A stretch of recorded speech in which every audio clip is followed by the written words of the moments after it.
This is the death mask of Amos Throop, the founder of Caltech. He was also the mayor of Pasadena. He was such a fierce abolitionist that Abraham Lincoln refused to attend a convention he chaired because its abolitionist views were too strong for a man aspiring to public office. Death masks, literally a casting of someone's face after they die, were usually not taken for themselves, but in order to make a statue or painting later. They were simply husks of the statue to be. When I see this mask, I think about how his family went through the trouble of having it made. They donated it to Caltech. They must have been confident that surely there would be statues and paintings of Throop littered around campus. Maybe they were irritated that Caltech hadn't asked for the mask already. As far as I know, this mask has only sat in the archives for decades, probably slowly gathering dust, not seen by sculptors or painters. When I see this remnant of Throop, I think of all the forgotten contributors to science, the graduate students and women who actually did the work, and all those whose science was stolen and are only a footnote to the discovery. We aren't remembering the people who gave Caltech the most. For some reason, we're fixated on Millikan instead. I've heard that art historians can recognize paintings done from death masks because there's a particular drooping of the face upon death. I don't see that here. I just see someone who has been forgotten and was confident that he wouldn't be. So I want to ask everyone, who are we remembering and are they the right people? Thanks, Sophia. Hi, everyone. Thanks for being here with us today. My name is Christine, and I'm a postdoc here at Caltech. I am not a historian or archivist, but I am a geologist. And I happen to be the kind of geologist that looks at rocks to work out their history. I have a deep appreciation for the many ways that events and phenomena on Earth are recorded in archives of soil, stone, and carbon. Reading about past worlds from their signatures in these natural archives brings me joy. But this joy is bittersweet. It's bittersweet because to be a geologist is also to feel profound loss. As much as Earth creates, it destroys. Not every rock that has ever been created survives. Wind, water, heat, and cold erode away at these records, and they do so in a discriminating way, breaking down certain kinds of rocks more, leaving behind some stories but erasing others. And so to be a geologist is to know that an uncountable number of events, experiences, worlds, and lives have been lost forever to time. Not just those of the bones or footprints that we find of living beings that will never again be, but also of all the things for which no trace of their existence remains. Many things are gone, many more than we can ever know. To be a geologist is to be confronted always with this profound loss. And so when I look at these photographs, these archives of human history rather than Earth history, I think about what isn't in these images as much as what is. And as with rocks, I think about the biases and the processes that determine the composition of the images. First, I'll describe what is. When I look at this image of a biology class on Throop campus from the 1890s, I see 4 individuals with hair styled differently than the others, who are also wearing long dresses rather than pants and jackets. I realize that there are women in this image, and to me, this is a surprise. Here is a photograph of a science classroom from the 19th century that includes women. And even more remarkable, the women in this photograph are not ornaments in this room. They actually seem to be peering through the microscopes, participating as learners with ostensibly the same access to material and instruction as the men. Seeing this photograph is a surprise to me because, as far as I knew, Caltech did not become coeducational until 1970. So I ask, was the year 1970 actually the second time Caltech taught both men and women together, as opposed to the first? As I stare longer at this image, I think about all the times that I've been told that women and girls simply aren't interested in science because of gender roles prescribed by society. I look at this image and wonder, were these women who existed over a century ago, were they told the same thing? I look at this image and I compare the differences in dress between the men and the women, and I'm reminded of my early childhood hatred of dresses and skirts. I think about all the times I was told, "You're not like other girls," and all the times that I said, "Yeah, I'm not like other girls." I grimace at how much I was led to believe that being a girl meant I couldn't do certain things, and that if I wanted to do all the things that boys did, I'd have to be more like a boy. I am pained by how early in my life that training began, and I'm pained and angry by how that training is still ongoing, though now I think I know a little better to resist. I wonder if these women ever had thoughts like mine, if they ever got angry at the circumstances of their time. Maybe those women, those angry women, weren't the ones that made it into this room. Somehow, history doesn't feel as distant anymore. When I look at the second photograph of students and faculty at Caltech some 10 or 20 years later, in 1911, I wonder what happened with no women in this photograph. Did they simply leave, lose interest, or was there something else going on? My other colleagues presenting after me will speak to these goings-ons. The other obvious omission from these two photographs is perhaps more keenly seen when put side by side with two photographs of the Cosmopolitan Club, both taken after the previous two photographs in 1925 and 1932, respectively. These two images on the left show no people of color. And this observation is the second thing that sparks a synapse in my brain, coming after the observation of gender, because I've been trained to accept white as the default color of people in these spaces. When I look at this image of the Cosmopolitan Club in 1925, I notice that there are 5 individuals here of Asian ethnicity. Research by another archivist at Caltech reveals that these 5 individuals are international students from China.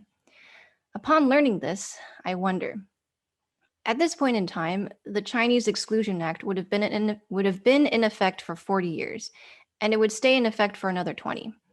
This federal law prohibiting all immigration of Chinese laborers remains the first and only law to have ever been implemented that bars members of a specific ethnic group from the United States. I wonder what these 5 students from China thought about all this, about coming to a country that made it so clear that they did not want them there. I wonder if they experienced the same daily stress of what it's like to be an international student today in this country with constant threats of deportation and looming uncertainty.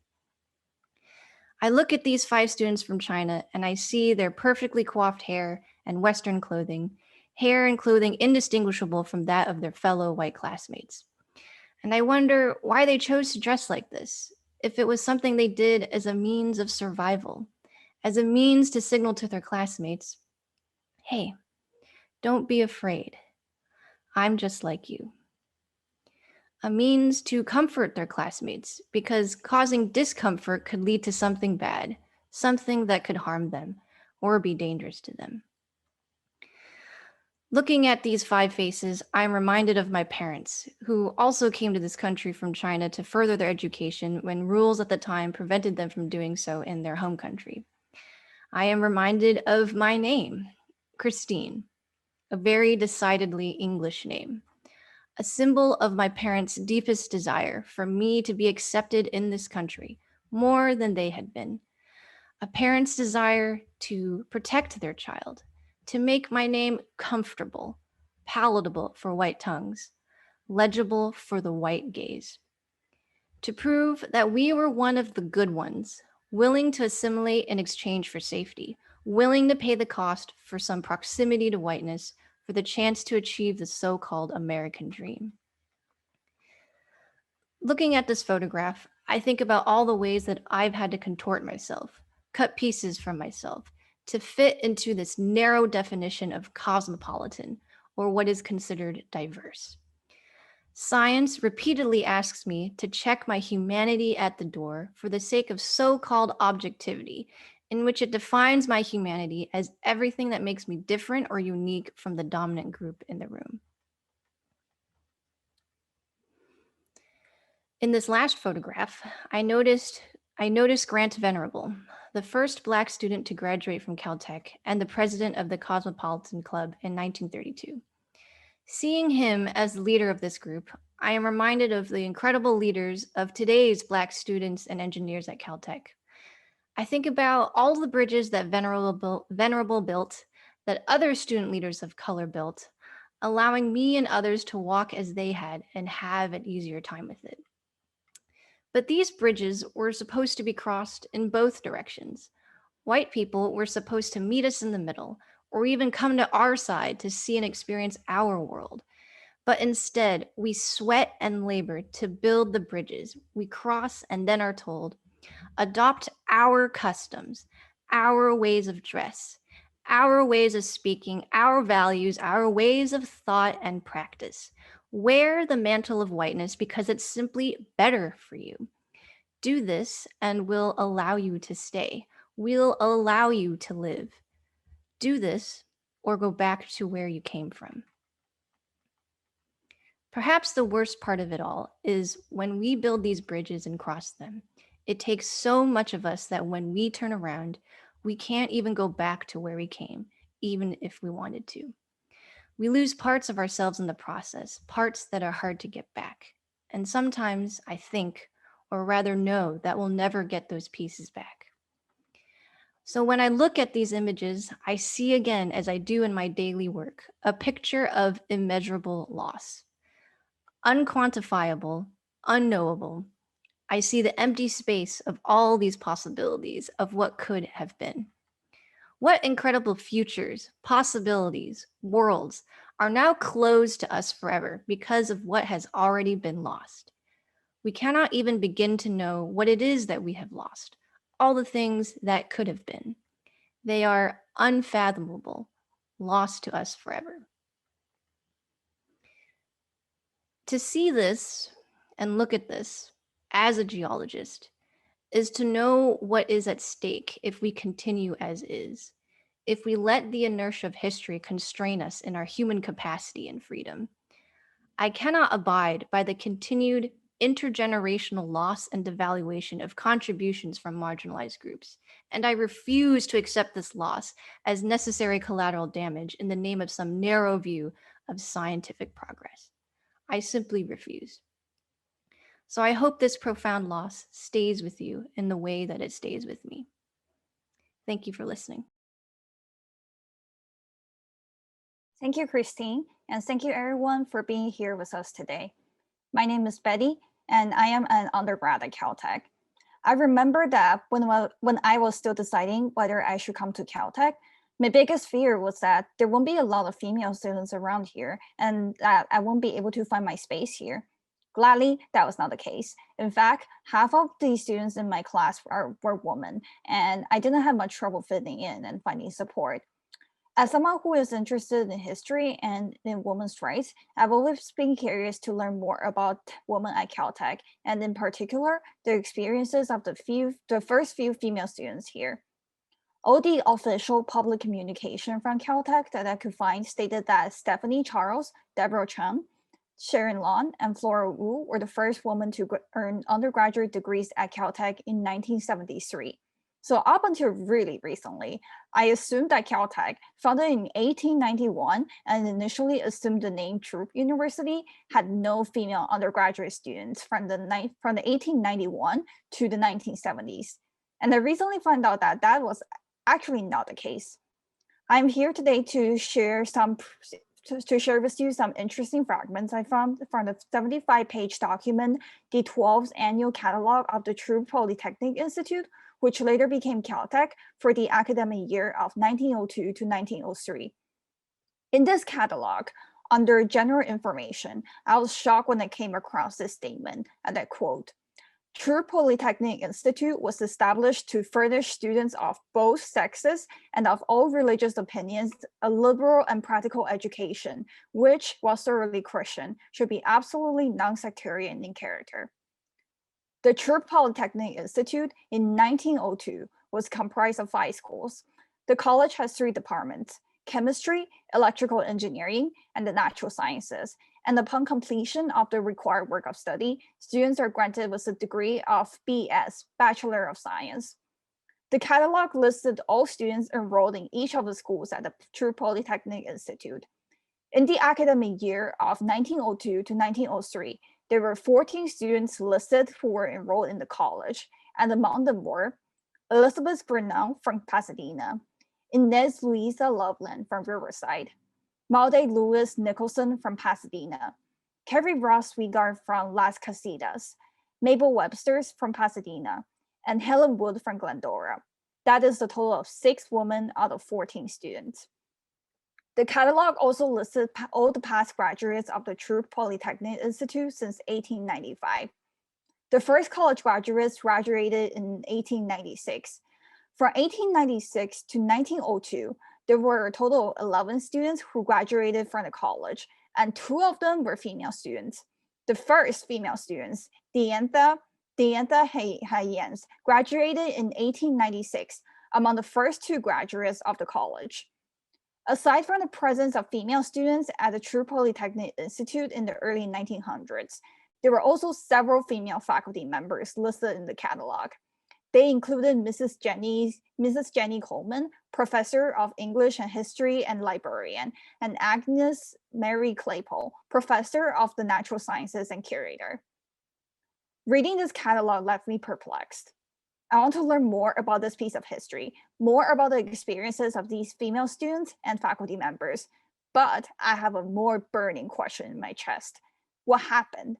How did the True Polytechnic Institute, our very own institute, go from furnishing students of both sexes to having no female students for decades? As to how we got to the point here where Caltech did not have any female undergraduate students until the 1970s, I'll drop the mic and hand it over to Roman, my colleague. Hi, I'm Roman. I'm a biology postdoc. What we're looking at here are letters exchanged in September of 1910 between James Schurrer, who was the president of Throop College, and astrophysicist George Ellery Hale, who was the chairman of the board of trustees. On the left, Schurrer writes to Hale saying this: Occidental has 109 boys and 97 girls. We have 32 boys and no girls. I found a way to quietly discourage girl applicants so that this question would seem to have been settled without stirring up the suffragettes. Hale responds in the letter to the right. He says, I was much pleased to hear of the registration at Throop, and especially of those who didn't get in, ! I wonder, how did Schurrer quietly discourage girl applicants? Did he lie to each of them, saying that they'd probably be the only girl in the class? Did he secretly lie to their parents, saying that girls were not being admitted without publicizing this unofficial policy? I wonder, this is what these guys tell each other in writing. What kind of ugly things do they say when they were drenched in old fashions in the Athenaeum faculty lounge? I wonder whose job was it to seal and mail these letters? Who walked these envelopes to the mailbox? A woman, perhaps? Today, these would be emails. As we are busily at work, building the prestige of Caltech, are there similar messages whooshing invisibly by our heads, beaming across campus from office to office? Faculty hiring committees could be ignoring their diversity mandates, and we'd never know. Administrators and trustees could be actively undermining our efforts for equity, and we would never know. It scares me to see how casually and secretly this kind of domination and injustice takes shape. How the personal bigotry of those in power can easily supersede even the supposed rules that are in place. How swiftly the private wishes of those in power are thrust upon the entire community. These messages were not meant to be seen, but today we are seeing them. Shall we be stirred up like the suffragettes that so worried Schurrer? When I look at these letters, this story kind of flutters into my head. These figures are from a 1949 paper, and these are the opening lines. In 1921, birds described as tits were observed to prise open the wax-board tops of milk bottles on the doorsteps in Swaithling near Stoneham, Southampton, and drink the milk. This is the first known record of an act which has now become a widespread habit in many parts of England and some parts of Wales, Scotland, and Ireland, and which has to date been practiced by at least 11 species of birds. As you can see on the right, by 1947, birds all across the British Isles had started opening milk bottles. Scientists concluded that this was a case of social learning. One bird must have figured out how to peck the lids of these bottles to access the delicious milk, and other birds seem to have learned by observing their colleagues. Thus, the innovation spread, and bottles across England were poked and sipped. Interesting things can happen when animals learn new tricks. Birds don't drink milk ordinarily, but now these birds were under very strange new evolutionary selective pressures, and we can speculate. Perhaps they could evolve to produce lactase to better digest their new food source. In other words, each bird can alter its own behavior and influence its friends, and over the course of generations, their genes might change to accommodate this new milky lifestyle. Future birds could have a metabolism that is completely specialized for consuming milk instead of berries or insects or whatever. This is contrary to our common notions about how evolution works. The genes control the animal, we are told, not the other way around. Certainly, the eugenicists firmly believe this. But here, the birds would seem to control their own genes. We should probably rethink our notions of biological control, but let's talk about that some other time.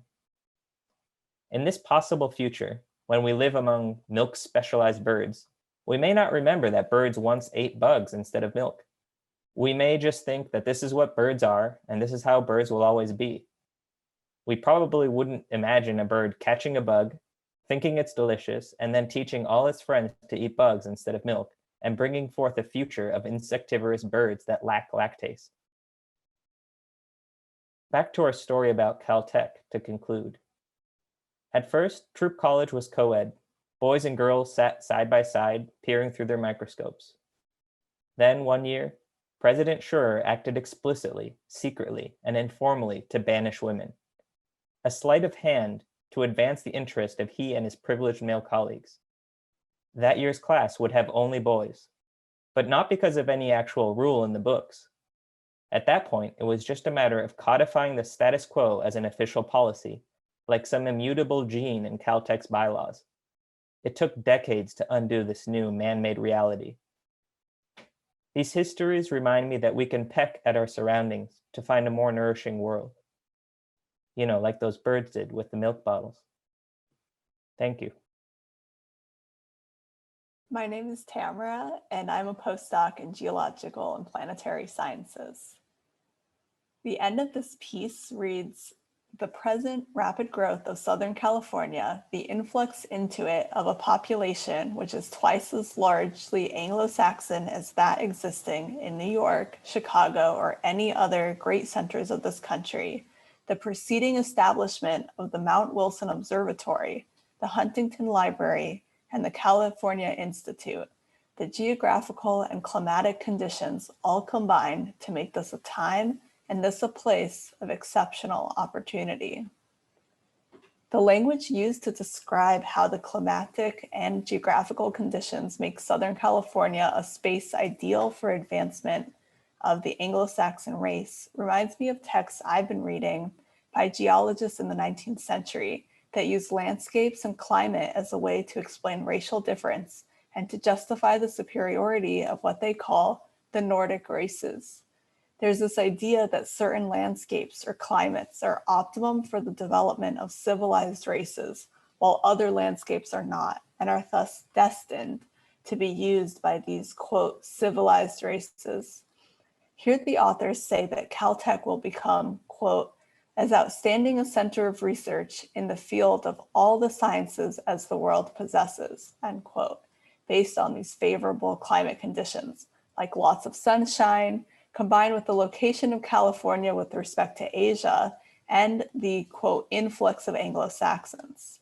It's so interesting to me that they're citing arguments developed in the sciences about how geography determines racial superiority to further the institution of science itself, supposedly to keep producing ideas of what spaces are okay for which humans to occupy. As a geoscientist, I know that these ideas, at least in part, came out of research in my discipline in the 19th century.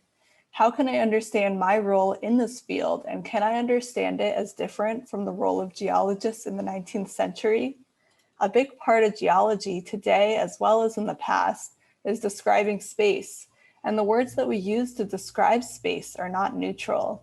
It labels the space for a particular purpose, perhaps even labeling that space for only very particular people. At the time this document was written, the stakes for labeling space were high. The geographic and climatic conditions of Caltech were being used to make claims about who should be using the space and for what purpose. And we know this purpose here is quite explicitly securing and maintaining space for a racial system that's ruled by white supremacy, a system that enacts violence that's muffled by a thick blanket of pure apolitical science. While much in science may have changed, our culture and social structure remain eerily similar. What is the purpose of science today? Can we say the purpose is different from the past if we leave our tools and practices intact? Hello, everyone. My name is Kriti Sharma. I am a postdoc in geobiology in GPS. I'm offering a poetic reflection today on a letter that Robert Millikan wrote to his wife Greta in 1951. It's called "To Take the Place of Those Who Die," a love note. And you can read where the title comes from on this slide. This 1951 letter might ring a bell and might be familiar to you because it actually was already commented upon earlier this month. This is the letter that Sarah Sam, one of our key grad student leaders on campus and the president of BSEC, the Black Scientists and Engineers of Caltech, referenced in an email that was sent out to the Caltech community and to the over 1,000 signatories of BSEC's petition calling for many improvements to Caltech, including the renaming of buildings and monuments to Robert Millikan specifically, among others.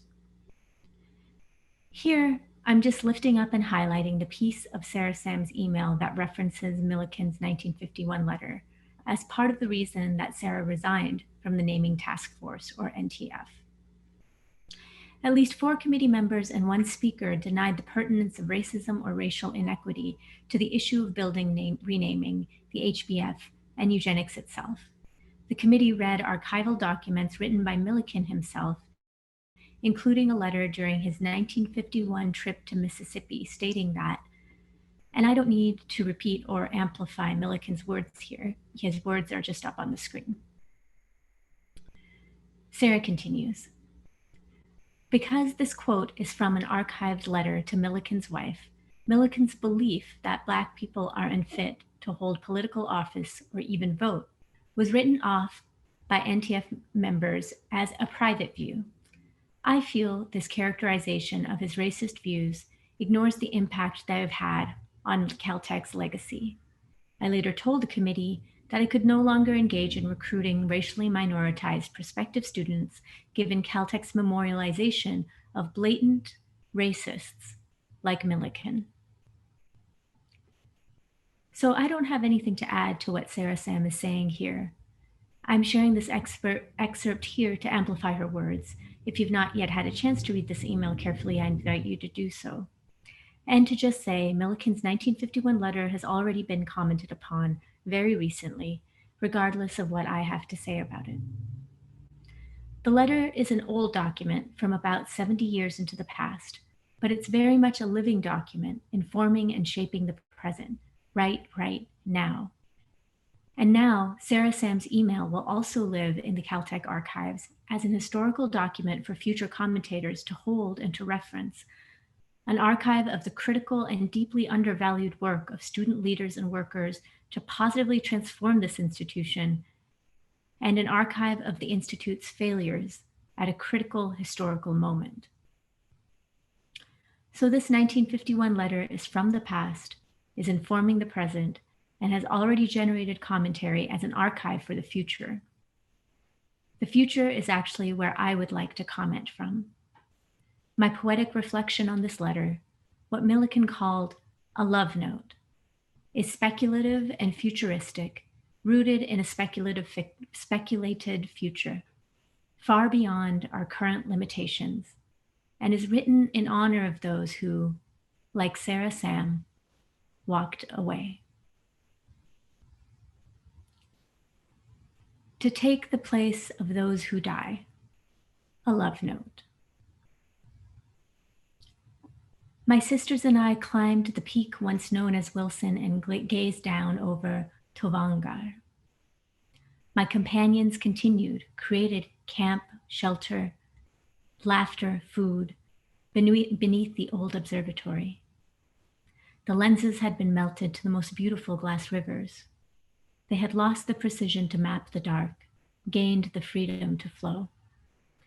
We would have to rely on our own body's antennae to align with a cosmos who loves us. What else would we need to know? Especially now. While my sisters huddled in freedom and protection relieved, I took a moment to look back, look down, look around. The valley a colossal char, great pencil made for black writing. The sky unwritten, it was like loving a baby before knowing their name. Our lungs had become, yes, black with breathing. Our breaths did not shorten, they just grew more aligned. Like there was enough air to go around. Like the room in our lungs was no longer for private rental, but had been communalized. We did that. We had to. And now? The precious names have melted off the precious buildings. I remembered a scrap of paper I held in the archive before the Gabrielino blaze.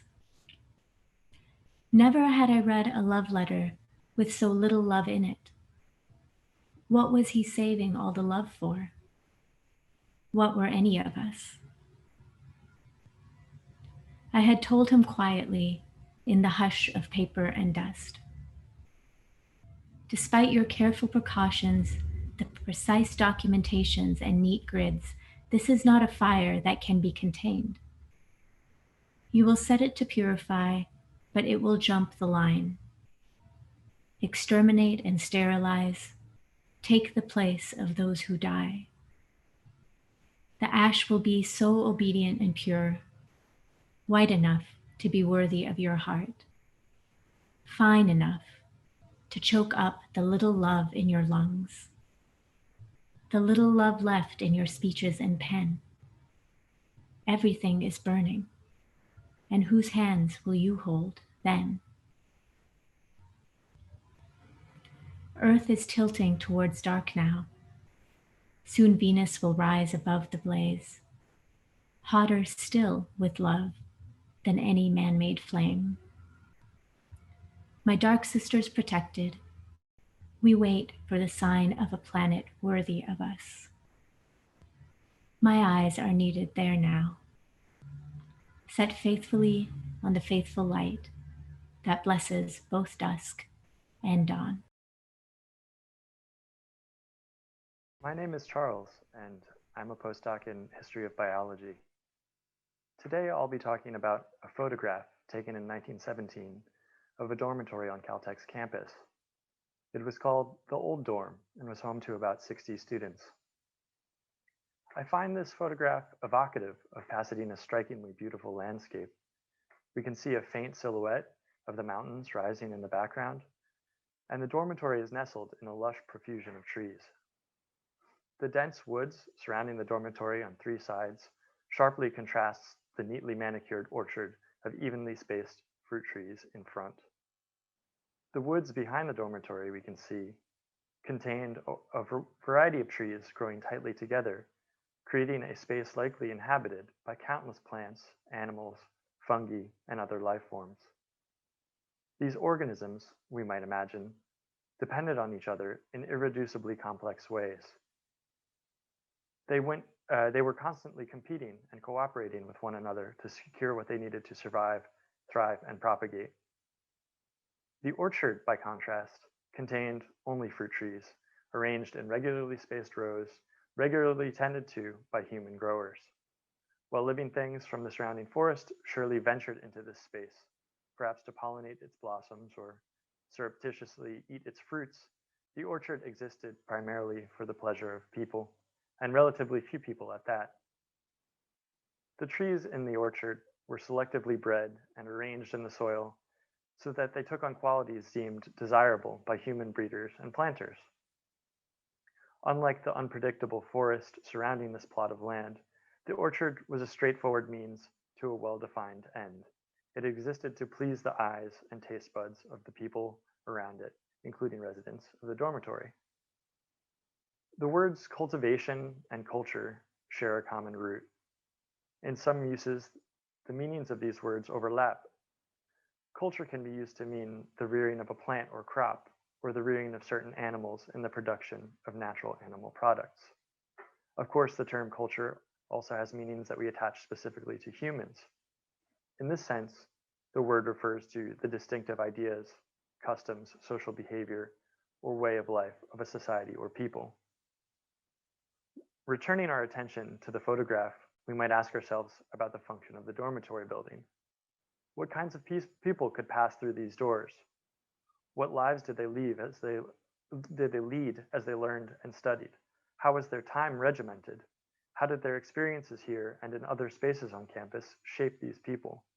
In other words, what was the culture of this institutional space? I would like to propose that we read this photograph as a visual metaphor for a range of possibilities that can unfold within any institution of higher education.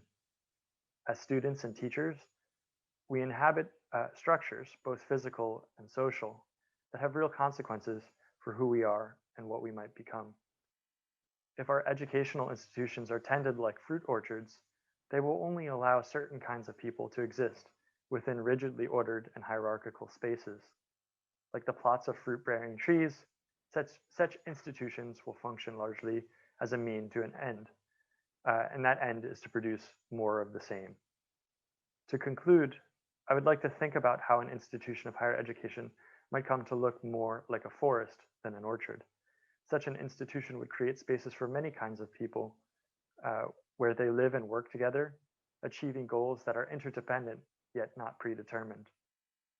For a newcomer to Pasadena and to Caltech like myself, it is almost immediately apparent that fruit orchards, especially orange groves, are icons for the area, a visual shorthand for its history and its culture. It seems it may be time to question why this is the case and examine ways that local history, tradition, and culture are fraught. State of California, Department of Institutions, Bureau of Juvenile Research. Quiet or noisy? It's hard to find any quiet here. The Pasadena Police Department helicopter keeps flying over my house.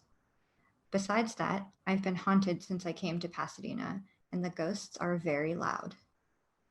It's frustrating because I can't clearly make out what they are trying to say. They have been barred from speaking to me directly. There will be no plain talk about sterilization. Patient was not personally interviewed by writer. This report was written by Julia Spiegler. Patient was not personally interviewed by writer. Record of patient paroled after sterilization. Trustworthy or untrustworthy? If you are told often enough that your body doesn't work correctly, that it is sabotaging itself, that you are in danger from yourself, it's hard to know who to trust. Talkative or taciturn? It probably seems like I'm oversharing, but I'm just making up for lost time. 10 years is a long time for a child to conceal an illness. Intelligent or unintelligent? Isn't it funny that this is the reason I'm allowed to speak here at all?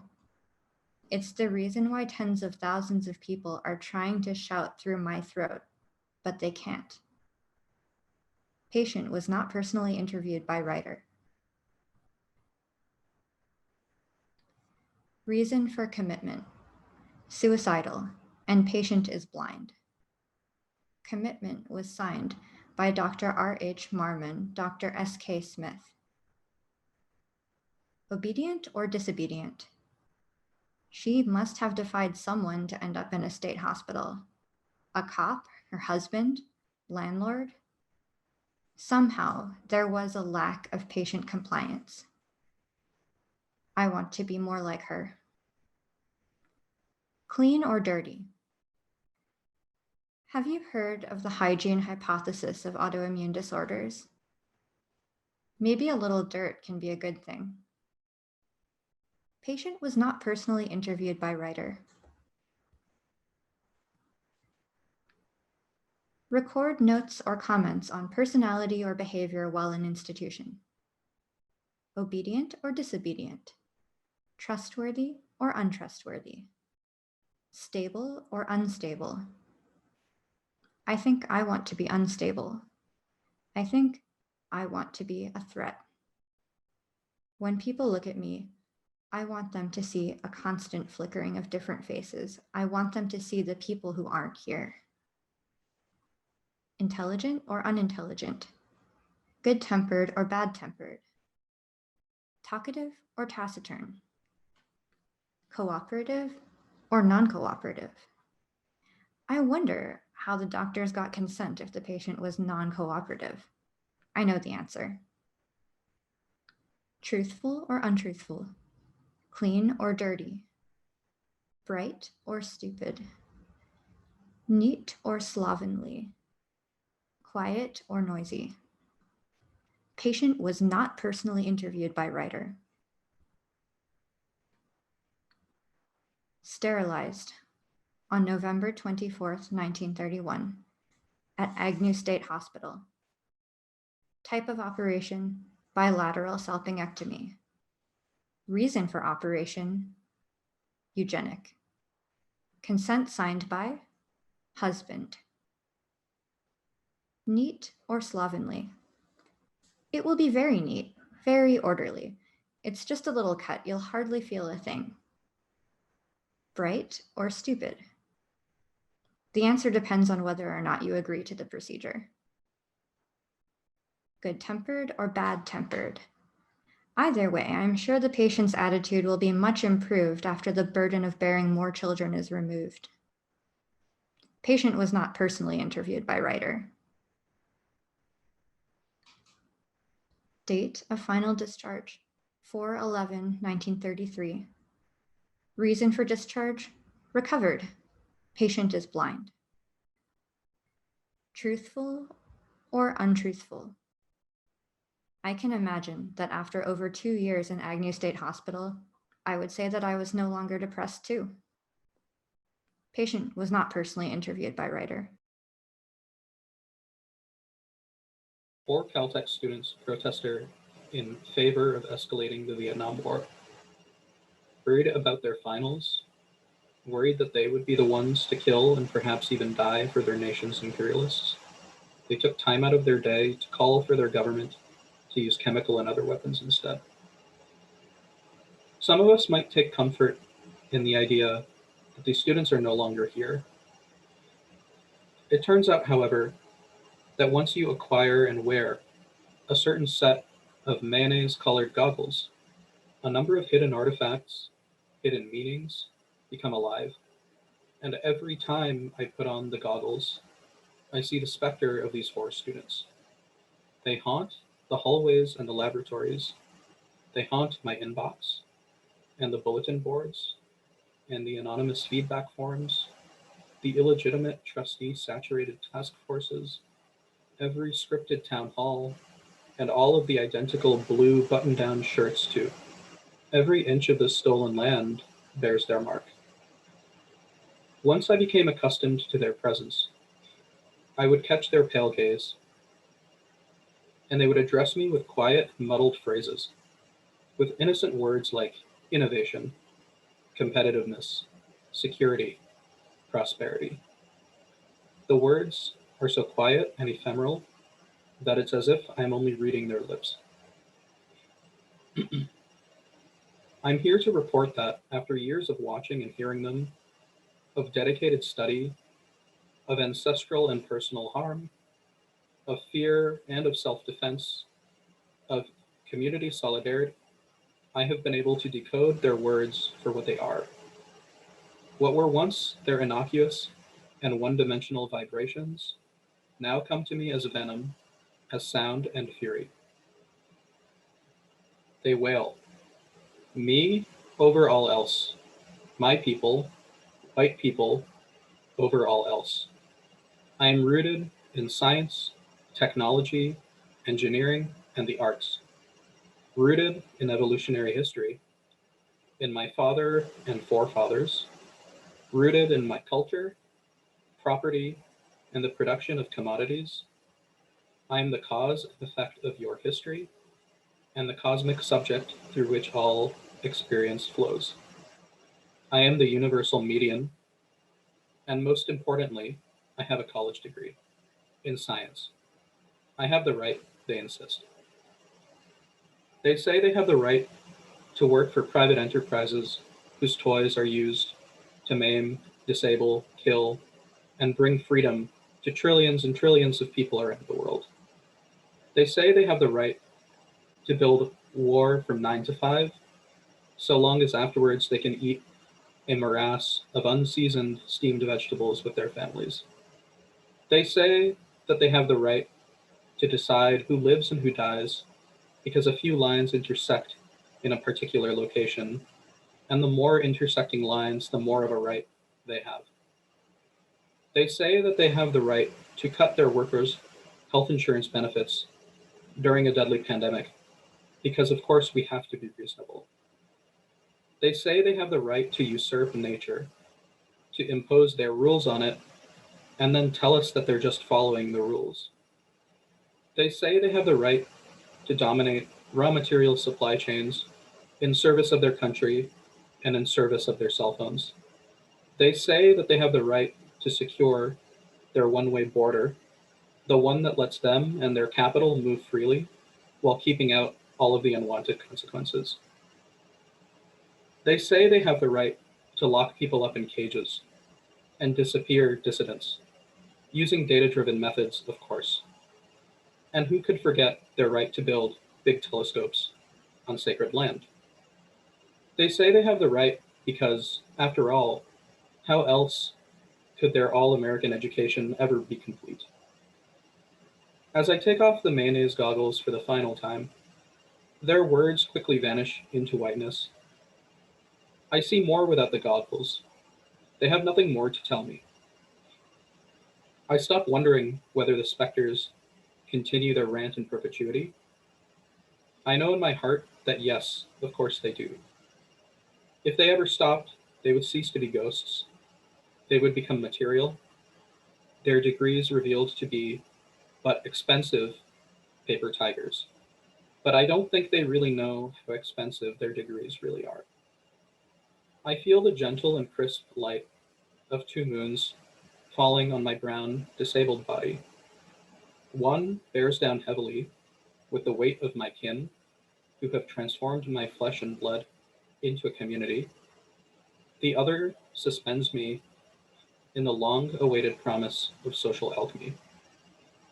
A being of moonlight, I now feel that the specter's words were nothing more than a violently bad joke. A joke that is so murderously awkward and poorly delivered that every cell in my luminous body would rather explode than to laugh at them. So instead, I've dared to laugh at them, and in doing so, I have dared to win. I wanted to look at a narrative that unfolded over several decades of Caltech's history. Our first document is the meeting minutes of the Committee on Admission of Women Undergraduates from 1968.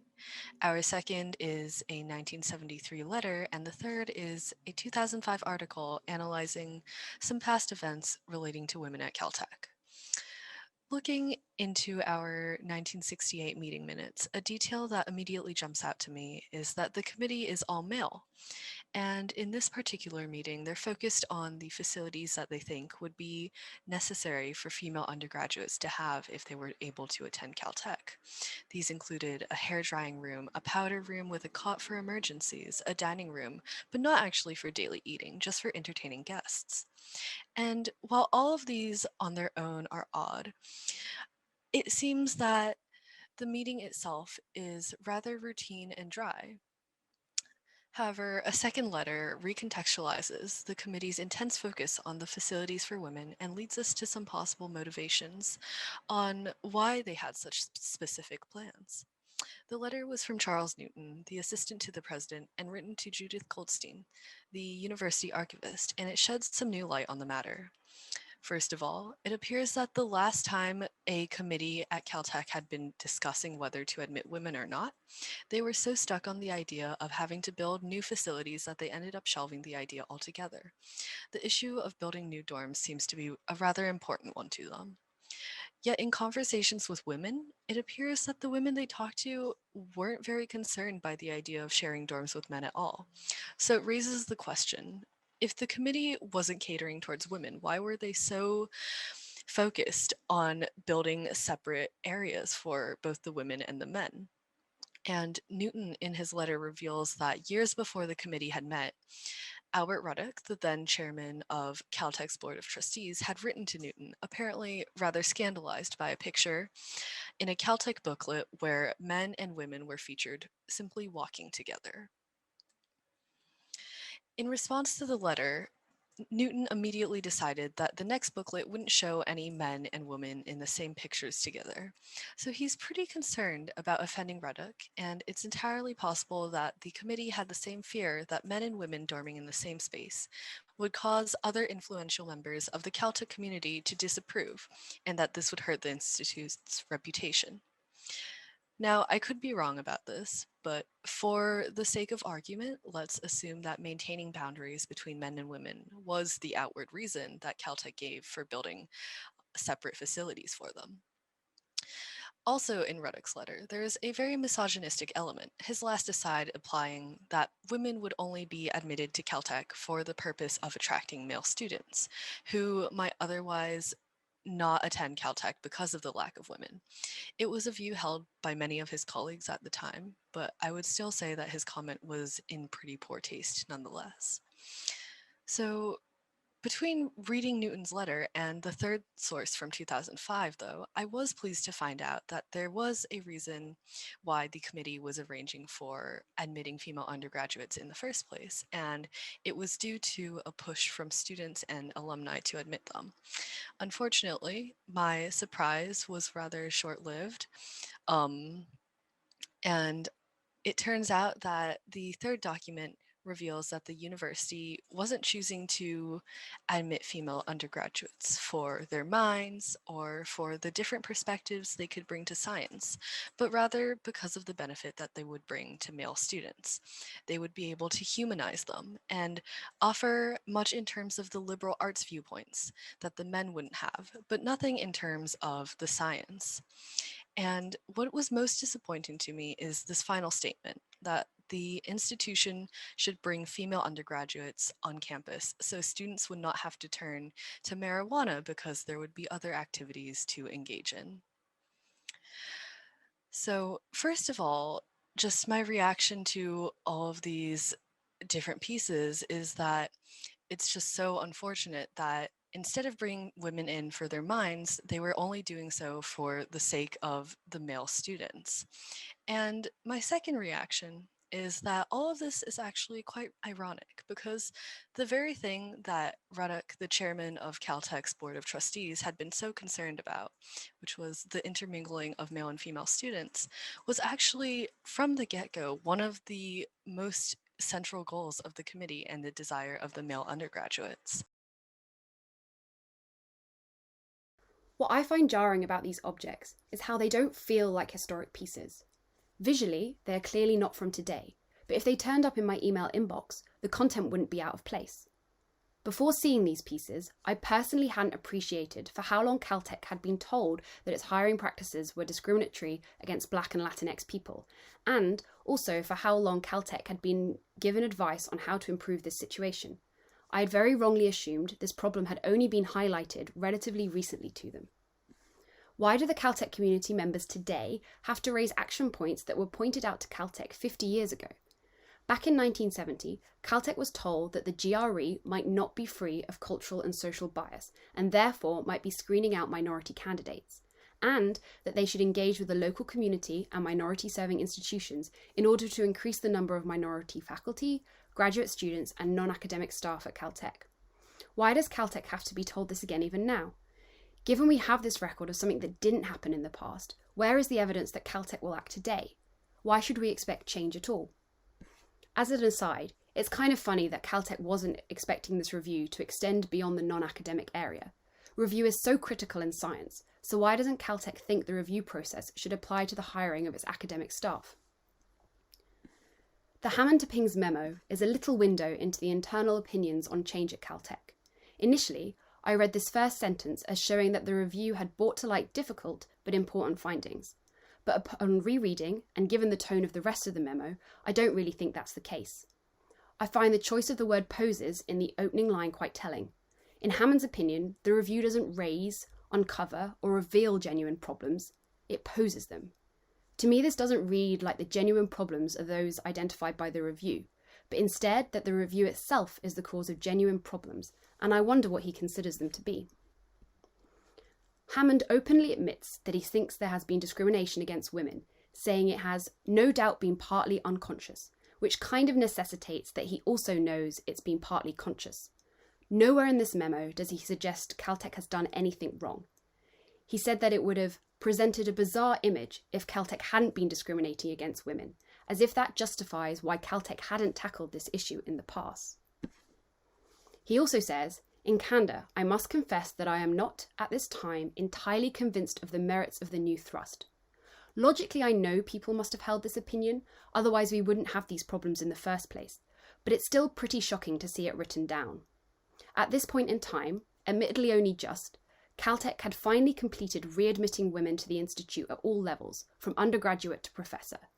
How must being around people who hold these opinions feel for those women at Caltech at the time? I'm sure some listening don't need to use much, if any, imagination.